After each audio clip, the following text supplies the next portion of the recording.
சித்தமெல்லாம் நிறைந்த சித்தர்கள் வரிசையில் நாம் இன்று பார்க்க போவது சிவசாமி சித்தர்.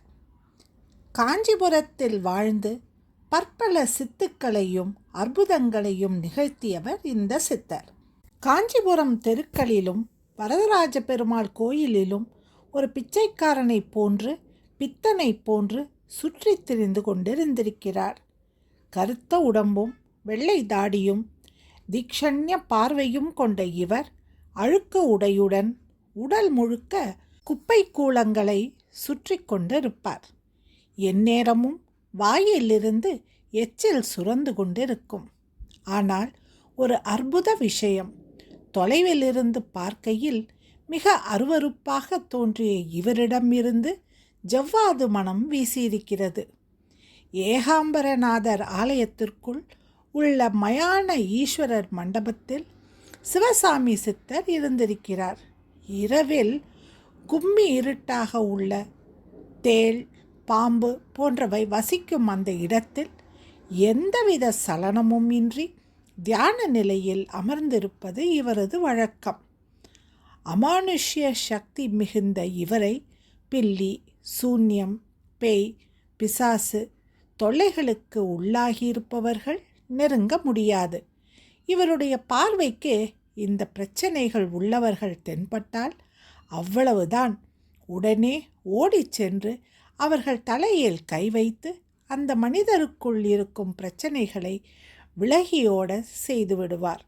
ஒரு சமயம் கருமேக நோயால் பாதிக்கப்பட்ட செங்கற்பட்டை சேர்ந்த ஒரு இளம் பெண் சிவசாமி சித்தரை பற்றி கேள்விப்பட்டு காஞ்சிபுரம் வந்தாள். அவள் உடல் முழுவதும் செதில் போன்ற படையால் பாதிக்கப்பட்டு இருந்தது. மிகவும் வேதனையுடன் சித்தரை எல்லா இடங்களிலும் தேடி அலைந்தவள் கடைசியில் ஏகாம்பரநாதர் கோயில் குளக்கரையில் அமர்ந்திருப்பவரை கண்டு கண்களில் மலர்ச்சி பொங்க அருகே சென்றிருக்கிறாள். அந்த பெண்ணின் பிரச்சனையை தமது அமானுஷ்ய சக்தியால் தெரிந்து கொண்ட சிவசாமி சித்தர் திடீரென்று அந்த பெண்ணை கட்டி அணைத்து கீழே உருண்டிருக்கிறார். யாரும் எதிர்பார்க்காதது இது. அருகில் இருந்தவர்கள், என்ன இது, இந்த சித்தருக்கு பைத்தியமா, இப்படி செய்கிறாரே என்று கோபத்துடனும் ஏளனத்துடனும் பார்க்க, சற்று தூரம் அந்த பெண்ணோடு உருண்ட சித்தர் பின்பு அவளை விட்டு விலக அதிர்ச்சி அடைந்த நிலையில் அந்த பெண் தன் உடலை பார்த்தாள். அவள் உடலில் காணப்பட்ட கருத்த செதில் போன்ற படையெல்லாம் உதிர்ந்து கீழே கொட்டியிருந்தது. உடல் எப்போதும் போல் சாதாரணமாக மாறிவிட்டு இருந்தது. கண்ணீருடன் அந்த பெண் சித்தரை நோக்கி கரம் கூப்ப அருகில் நின்ற இந்த காட்சியை எல்லாம் பார்த்து கொண்டிருந்தவர்கள் என்ன ஆச்சரியம் என்று வியந்து போயினர். அன்று முதல் அனைவரும் சித்தரை வணங்க ஆரம்பித்தனர். சிவசாமி சித்தரின் மகிமை பரவத் தொடங்கியது. சித்துக்கள் கூடின. எண்ணற்ற அற்புதங்களை நிகழ்த்தினார் சித்தர். இதேபோல் ஒரு முறை பைத்தியம் பிடித்த ஒரு பெண்ணை ஒரு நொடியில் தெளிய வைத்தார். பல வருடங்களாக திருமணமாகாமல் வருந்திய பெண்ணுக்கு நல்ல வரன் அமைய அருளினார். யாராலும் குணப்படுத்த முடியாத படிக்கு இருந்த ஒரு நோயாளியின் புற்றுநோயை அதிசயத்தக்க வகையில் குணப்படுத்தி காட்டினார். அது மட்டுமின்றி நாளை நடக்கவிருப்பதை முன்கூட்டியே சொல்லிவிடும் ஆற்றலும் இவரிடம் இருந்தது. விதியை மாற்ற முடியாது, ஆனால் அந்த விதியிலிருந்து காப்பாற்றுவதுதான் இறைத்தன்மை என்று இந்த சித்தர் சொல்லுவது உண்டு. ஆம், உண்மைதான். அப்படி விதியினால் கொடிய நோய்க்கு ஆளானவர்களை தன்னுடைய தெய்வீக அருளால் குணப்படுத்தியிருக்கிறார் இவர்.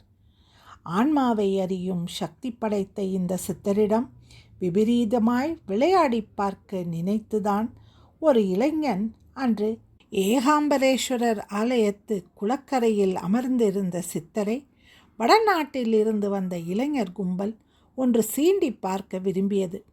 சித்தரின் தோற்றத்தினை கண்டு கேலி செய்து சிரித்து கொண்டிருந்தவர்களுள் துடுக்கான இளைஞன் ஒருவன், பித்து பிடித்த இவனுக்கு ஒரு விளையாட்டு காட்டுவோம் என்று சொல்லிய வண்ணம் ஒரு வாழைப்பழத்திற்குள் முள்ளை சொருகி அவரிடம் கொடுத்தான். பாவம், அவனுக்கு தெரியுமா தான் ஒரு தலை சிறந்த தவ சித்தரிடம் விளையாடுகிறோம் என்று? நடப்பவற்றை மனக்கண்ணால் உணர்ந்த சித்தர் அந்த இளைஞன் தந்த வாழைப்பழத்தை வாங்கி ஒரு நொடி உற்று பார்த்தார். பிறகு அதை அவனிடமே கொடுத்து உரித்து தா என்றார். இளைஞனுக்குள் சிரிப்பு. நான் வாழைப்பழத்தோலை உரித்து தந்தாலும் இதனுள்ளேதான் முள் இருக்கும். அது உன்னை என்ன செய்ய போகுது பார். நீ வலி பொறுக்காமல் அலறிக்கொண்டே ஓடப்போகிறாய் என்று மனதிற்குள் நினைத்த வண்ணம் பழத்தின் தோலை உரித்தான். அவ்வளவுதான். தோலை உரித்த அடுத்த நொடி பழத்திற்குள் இருந்து குபீர் என்று ஒரு தீ ஜுவாலை வெளியே வர, அதிர்ச்சியில் அலறிய அந்த இளைஞன் பழத்தை கீழே வீசி எறிவதற்குள் அவன் கைகளிலும் கை விரல்களிலும் ஏகப்பட்ட தீக்காயங்கள். வலி பொறுக்காமல் கத்திக்கொண்டு அங்கிருந்து ஓடியவன் திரும்பவும் ஓடி வந்து சித்தரின் காலடியில் விழுந்தான். சித்தர் மௌனமாய் அவனை பார்த்து புன்னகைத்தார். ஐயா, அறியாமல் தவறு செய்துவிட்டேன், என்னை மன்னியுங்கள் என்று அவரது காலடியில் விழுந்து புரண்டு கதறியவனை கனிவுடன் பார்த்த சிவசாமி சித்தர் சிறிது நேரம் கண்மூடி தியானித்துவிட்டு அவன் கையில் சிறிது எச்சலை தடவிவிட்டு, வீட்டுக்கு போய் சேர்வதற்குள் எல்லாம் சரியாகிவிடும் என்றார். சித்தர் சொன்னது போலவே அங்கிருந்து அவன் போவதற்குள் கையில் இருந்த தீப்புண் காயங்கள் மறைந்து பழைய நிலைக்கு வந்துவிட்டது. மகா சித்தர்களை அவமதிக்க நினைக்கும் மனிதர்களுக்கு இது ஒரு பாடம். சித்தர்களோடு விளையாடி பார்க்கக்கூடாது, அவர்களை சீண்டி பார்க்கக்கூடாது. அவர்களை சோதனை செய்தால் இப்படிப்பட்ட நிலைதான் ஏற்படும் என்பதை அருகில் இருந்தவர்கள் உணர்ந்து அவரது காலடியில் விழுந்து வணங்கி வேண்டினர். காலையில் ஏகாம்பரநாதர் கோவிலிலிருந்து ரிக்ஷாவில் ஏறி கோரிகை என்னும் இடத்திற்கு போய் அங்கிருந்து 16 கால் மண்டபத்திற்கு போய் அங்கு சிறிது நேரம் உட்கார்ந்துவிட்டு மறுபடியும் கோயிலுக்கு வருவது என்று இருந்த இவரிடம் ஏராளமானவர்கள் தங்கள் பிரச்சனைகளை கூறி தங்கள் மனக்குறையை நீக்கி சென்றிருக்கின்றனர்.